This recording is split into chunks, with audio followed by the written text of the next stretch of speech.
बिस्मिल्लाहिर्रहमानिर्रहीम अस्सलाम वालेकुम। डियर स्टूडेंट्स, उम्मीद है कि आप सब खैरियत से होंगे। This is Adeel Mehboob, I am lecturer of computer science. आज की इस वीडियो में हमने जो हमारी रिमेनिंग एक्सरसाइज है चैप्टर नंबर 6 की वो डिस्कस करनी है, जिसमें MCQs और क्वेश्चन आंसर्स हम डिस्कस करेंगे। इससे पहले हमने फिल इन द ब्लैंक्स कर ली हैं, अब जो रिमेनिंग एक्सरसाइज है वो डिस्कस करने वाले हैं, तो ध्यान से इसको देखिएगा। चलते हैं लेक्चर की तरफ। नंबर 1 है a virus program is usually hidden in. एक वायरस प्रोग्राम जो होता है वो अपने आप को किस में हाइड कर लेता है। हमने पढ़ा था कि वायरस जो है ये हमारे कंप्यूटर में जब आता है तो ये एक ऐसी फाइल होती है जिसके अंदर डिस्ट्रक्टिव कोड होता है। इसके अलावा ये अपने आप को हाइड कर लेता है, यानी वायरस हमें नज़र नहीं आता, ये फाइल हमें नज़र नहीं आती, ये हिडन हुई होती है। तो ये किस में हाइड उसने अपने आप को किया होता है। So the first option is the operating system only. क्या ये सिर्फ ऑपरेटिंग सिस्टम में अपने आप को हाइड करता है। सेकेंड ऑप्शन है एन एप्लीकेशन प्रोग्राम ओनली, यानी क्या ये एप्लीकेशन प्रोग्राम के साथ अपने आप को अटैच करके उसमें अपने आप को हाइड कर लेता है। सी ऑप्शन है द डिस्क ड्राइव, क्या ये हमारी किसी डिस्क ड्राइव में अपने आप को हाइड कर लेता है। और डी ऑप्शन है द ऑपरेटिंग सिस्टम और एप्लीकेशन प्रोग्राम्स, यानी ऑपरेटिंग सिस्टम और एप्लीकेशन प्रोग्राम्स, यानी इन दोनों में से किसी में भी वो कर सकता है। सो the right answer is D, यानी नंबर 4 जो है वो सही आंसर है, द ऑपरेटिंग सिस्टम और एप्लीकेशन प्रोग्राम्स। यानी जो हमारा ऑपरेटिंग सिस्टम होता है उसमें भी वायरस अपने आप को हाइड कर लेता है और कई दफ़ा अपने आप को एप्लीकेशन प्रोग्राम्स में भी हाइड कर लेता है। यानी कुछ ऐसे वायरसेस होते हैं ना जो कि ऑपरेटिंग सिस्टम की फाइल्स को अटैक करते हैं, और कुछ ऐसे वायरसेस होते हैं जो एप्लीकेशन प्रोग्राम्स यानी एग्जीक्यूटेबल फाइल्स के साथ अपने आप को अटैच करते हैं, उन पे अटैक करते हैं। हमने वायरस की डिफरेंट टाइप्स पढ़ी थी, उसमें आपको ये कॉन्सेप्ट याद होगा। तो इसी तरह से हमारे पास जो ऑपरेटिंग सिस्टम है उसमें भी कुछ वायरसेस अपने आप को हाइड कर लेते हैं और कुछ वायरसेस जो हैं वो अपने आप को एप्लीकेशन प्रोग्राम्स में भी हाइड कर लेते हैं। तो इस तरह से D is a right answer. Number 2, most computer crimes are committed by. ज़्यादातर जो क्राइम्स किए जाते हैं, कंप्यूटर क्राइम्स किए जाते हैं, जिसे हम साइबर क्राइम्स भी कहते हैं। याद रखिएगा, साइबर क्राइम वो क्राइम होता है, वो जुर्म होता है जिसमें कंप्यूटर डिवाइसेस और नेटवर्क्स का इस्तेमाल किया जाए, उसे हम साइबर क्राइम कहते हैं। ठीक है, तो एक जुर्म किया जा रहा है जो कि कंप्यूटर डिवाइसेस और नेटवर्क्स को इस्तेमाल करते हुए किया जा रहा है, उसे हम साइबर क्राइम कहेंगे। वैसे जो आम रूटीन में जो लोग क्राइम्स करते हैं उन्हें क्रिमिनल्स कहते हैं। ठीक है, तो ये लोग भी क्रिमिनल्स होते हैं जो कि साइबर क्राइम कर रहे होते हैं। तो वो कहता है कि ज़्यादातर जो क्राइम्स हैं, कंप्यूटर क्राइम्स जिसे साइबर क्राइम भी कहते हैं, ये कौन कमिट करता है, कौन ये ज़्यादातर ये काम करते हैं। ए ऑप्शन है हैकर्स, बी ऑप्शन है इंटरनेशनल स्पाइस, सी ऑप्शन है highly trained computer consultants, and D option is company insiders who have no extraordinary technical ingenuity. तो इसका जो सही आंसर है वो है हाईली ट्रेंड कंप्यूटर कंसल्टेंट्स। याद रखिएगा कि जो लोग ट्रेंड होते हैं, कंप्यूटर के एक्सपर्ट होते हैं और हाईली ट्रेंड कंप्यूटर कंसल्टेंट्स होते हैं, वही लोग जो हैं वो ज़्यादातर क्राइम्स करते हैं। हैकर्स भी करते हैं क्राइम्स। ठीक है, इंटरनेशनल स्पाइस भी इसका सही आंसर हो सकता है। डी ऑप्शन में जो कंपनीज में पढ़ा हमने कि जो कंपनीज होती हैं उनमें एक्स्ट्राऑर्डिनरी टेक्निकल इंजेन्युइटी जो होती हैं उनकी वजह से भी कई दफ़ा क्राइम्स हो जाते हैं। लेकिन ज़्यादातर की चूँकि बात हो रही है, मोस्ट कंप्यूटर क्राइम्स की बात हो रही है, तो ज़्यादातर ये वही लोग करते हैं जो कंप्यूटर के एक्सपर्ट होते हैं, क्योंकि इन लोगों ने कंप्यूटर को सीखा होता है और ये हाईली ट्रेंड होते हैं, तो ये उसका गलत इस्तेमाल भी करते हैं। ठीक है, तो अगर कोई बंदा, जैसे कई लोग इल्म हासिल करते हैं तो उसको फ़ायदे के लिए नहीं बल्कि लोगों के नुकसान के लिए इस्तेमाल करना शुरू कर देते हैं। कुछ ऐसे भी लोग मौजूद हैं दुनिया में।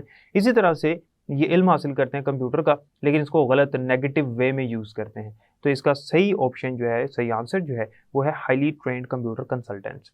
Number 3, types of software that can be freely distributed without violating copyright laws are called.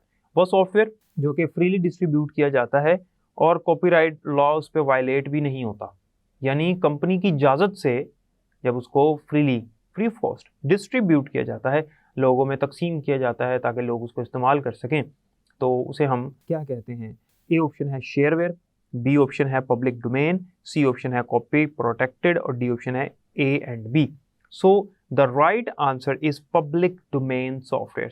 याद रखिएगा dear students, public domain software ऐसा सॉफ्टवेयर होता है जो कि फ्रीली डिस्ट्रीब्यूट किया जाता है और इसमें कॉपीराइट लॉ जो है वो उसको वायलेट भी नहीं किया जाता। कंपनी खुद इजाज़त देती है कि आप इसको फ्रीली डिस्ट्रीब्यूट कर सकते हो, आप अपनी मर्जी से किसी को भी दे सकते हो। ऐसे सॉफ्टवेयर्स पब्लिक डोमेन सॉफ्टवेयर्स कहलाते हैं। कंपनी ने खुद ऐसे सॉफ्टवेयर्स बनाए होते हैं।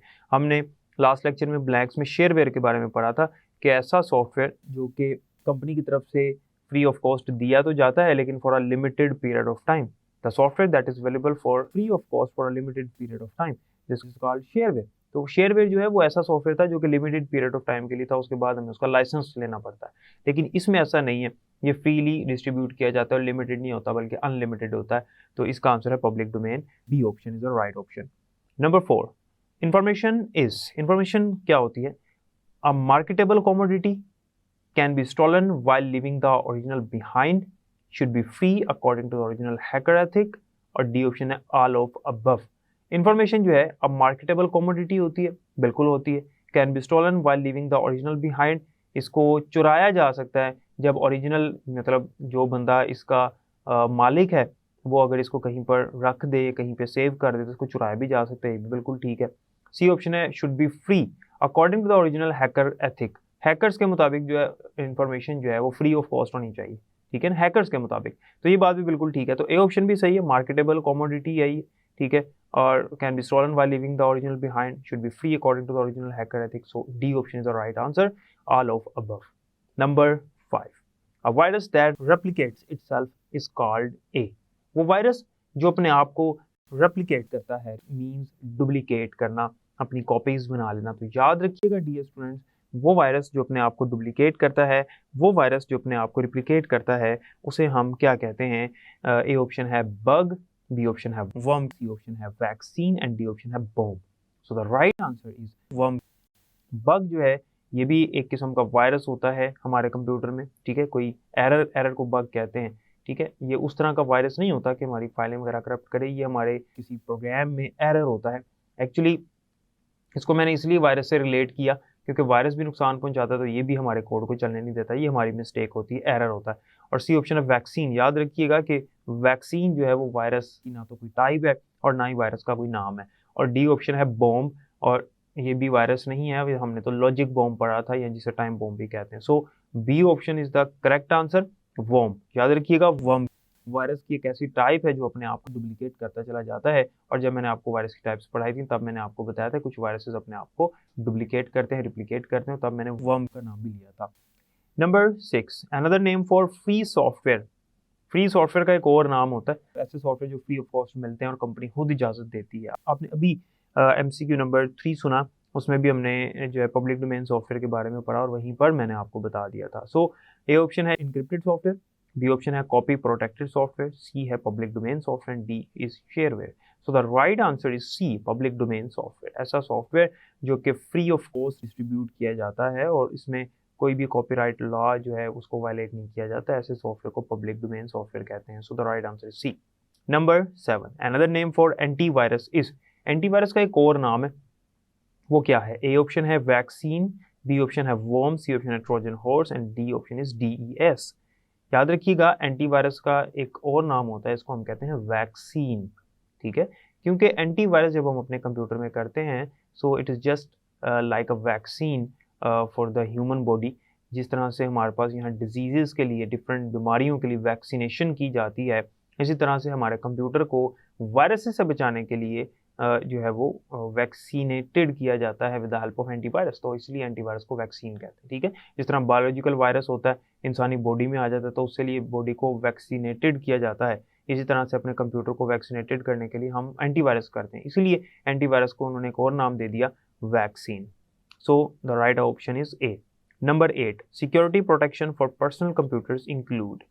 जब हम अपने पर्सनल कंप्यूटर्स की सिक्योरिटी प्रोटेक्शन की बात करते हैं तो उसमें कौन कौन सी चीज़ें आती हैं सिक्योरिटी में? इंटरनल कंपोनेंट्स आ जाते हैं, लॉक्स एंड केबल्स, या सॉफ्टवेयर, या ऑल ऑफ दीज। याद रखिएगा कि सिक्योरिटी प्रोटेक्शन जब हम करते हैं तो ऑब्वियसली जो हमारे इंटरनल कंपोनेंट्स हैं वो भी इसमें इन्वॉल्व होते हैं, लॉक्स एंड केबल्स भी हम लगा देते हैं। सॉफ्टवेयर कुछ होते हैं जो कि प्रोटेक्शन के लिए होते हैं, लाइक डिफरेंट सॉफ्टवेयर होते हैं जो कि सिक्योरिटी के लिए भी हम अप्लाई करते हैं अपने कंप्यूटर की सिक्योरिटी के लिए। तो डी ऑप्शन है all of these. So the right answer is D, all of these. Number 9, a secret word or numbers to be typed in on a keyboard before any activity can take place are called। कोई secret word या numbers जो keyboard से हमें type करने पड़ते हैं जब computer की कोई भी एक्टिविटी हम करने लगें, तो इसे क्या कहते हैं?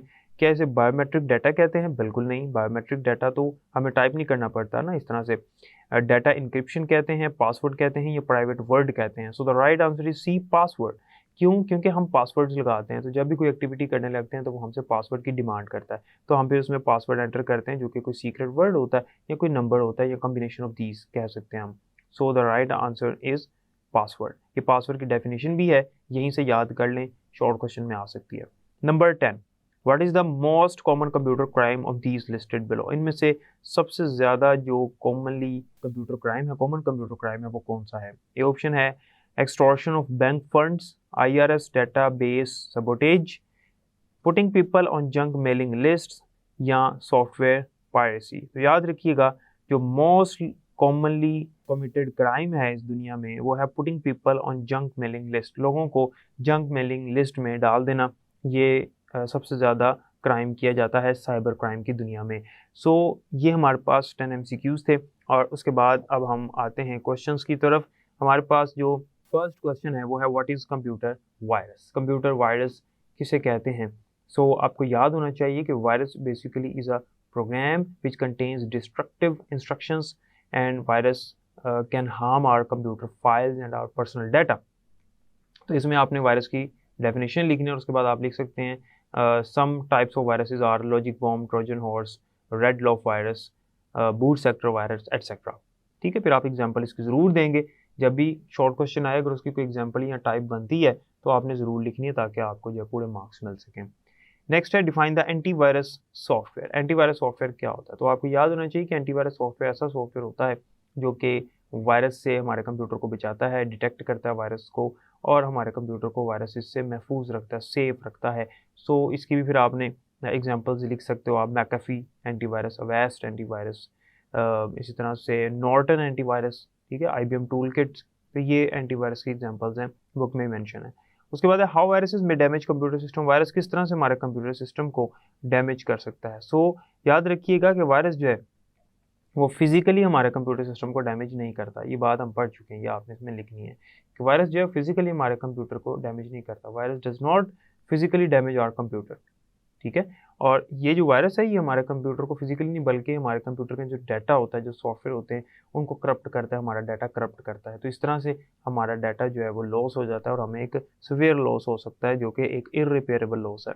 नेक्स्ट है define data protection piracy acts. Data protection piracy के एक्ट्स कौन कौन से हैं ये हम पीछे पढ़ चुके हैं, तो वो आपने यहाँ पर लिखने हैं। Describe the legislation and copyright issues. Legislation के बारे में हम ऑलरेडी डिस्कस कर चुके हैं इस चैप्टर में कि ये हमारे पास कुछ कवानीन होते हैं जो कि बनाए जाते हैं कंप्यूटर क्राइम्स के खिलाफ, तो इसे हम लेजिस्लेशंस कहते हैं। और कॉपीराइट इश्यूज भी हमने पढ़ा कि जब किसी बंदे की कोई अपनी चीज़ होती है जिसे इंटेलेक्चुअल प्रॉपर्टी कहते हैं, तो उसके ऊपर कुछ जब कॉपीराइट लगा दिया जाता है फिर कोई उसकी इलीगल कॉपीज़ वगैरह नहीं बना सकता। तो अगर कोई ऐसा करता है तो फिर वो कॉपीराइट इश्यूज आते हैं उसके अंदर। Define the types of viruses, ये बड़ा इंपॉर्टेंट लॉन्ग क्वेश्चन भी है। वायरस की टाइप्स आपने इसमें लिखनी है, ये बोर्ड में लॉन्ग क्वेश्चन के तौर पे अपीयर हो चुका है कई दफ़ा डिफरेंट पंजाब के बोर्ड्स में। और इसमें आपने boot sector virus, Chernobyl virus, red laugh virus, Trojan horse virus, logic bomb virus, इनको एक्सप्लेन करना होगा। नेक्स्ट है व्हाट इज़ पासवर्ड। अभी मैंने आपको MCQs में पासवर्ड की डेफिनेशन बताई है, तो वही सेम आपने लिखनी है कि वायरस की डेफिनेशन जो मैंने आपको बताई थी सेम एज इट इज़ आपने लिखनी है, जो हमने पढ़ी थी ना। A secret word or numbers to be typed in on a keyboard before any activity can take place are called password. और उसके बाद नेक्स्ट क्वेश्चन है write the names and define briefly the antivirus. Antivirus की definition लिखनी है और उसके बाद उसके कुछ नाम लिखने हैं आपने, जो मैंने आपको ऑलरेडी, जो सेकंड क्वेश्चन था हमारा बुक के अकॉर्डिंगली क्वेश्चन नंबर 5 था, वो मैंने आपको बताया। तो उसमें जो है वो एंटीवायरस की डेफिनेशन थी, 7 एग्जांपल्स थी, वही मैंने आपको बता दी, वही वाला सेम आंसर आपने इसमें लिखना होगा। क्वेश्चन है कि नौयत डिफरेंट है लेकिन इसमें आंसर सेम होगा। नंबर 12 है, यानी लास्ट क्वेश्चन है according to the book, 12 question है ये। Describe the exemption of 1990 act. 1990 act जो हमने पढ़ा था ना, वो आपने यहाँ पर लिखना होगा इसके आंसर में, ठीक है। और उसमें एग्जेम्पशंस क्या थी वो भी सारी आपने लिखनी होगी, जो हमने डिटेल के साथ पढ़ी थी कि ये कंप्यूटर मिसयूज़ एक्ट था। एक्चुअली 1990 जो था ये कंप्यूटर मिसयूज़ एक्ट था, और इसकी 3 की ऑफेंसेस भी थी अकॉर्डिंग टू द लेजिस्लेशन जो हमने पढ़ी थी कि unauthorised access to computer material, unauthorised access with intent to commit और facilitate commissions of further offences, unauthorised modification of computer material. इस तरह से आपने ये वाला आंसर इसमें लिखना होगा। तो उम्मीद है कि इसकी आपको समझ आ गई होगी। ये एक्सरसाइज आपकी चैप्टर 6 की कंप्लीट होती है। डियर स्टूडेंट्स, जैसे कि आपने देखा हमने एमसीक्यूज डिस्कस कर लिए और क्वेश्चन आंसर्स भी हमने देख ली, जिनमें कुछ शॉर्ट क्वेश्चंस भी थे, कुछ लॉन्ग क्वेश्चंस भी थे। वो सारी चीज़ें मैंने आपको बता दी और आपको बता दी कि क्वेश्चन किस तरह से आपने अटेम्प्ट करने हैं। उम्मीद है कि आज के लेक्चर की आपको समझ आई होगी। बाकी इंशाल्लाह नेक्स्ट लेक्चर में पढ़ेंगे। अपना ख्याल रखिएगा। अल्लाह हाफिज़।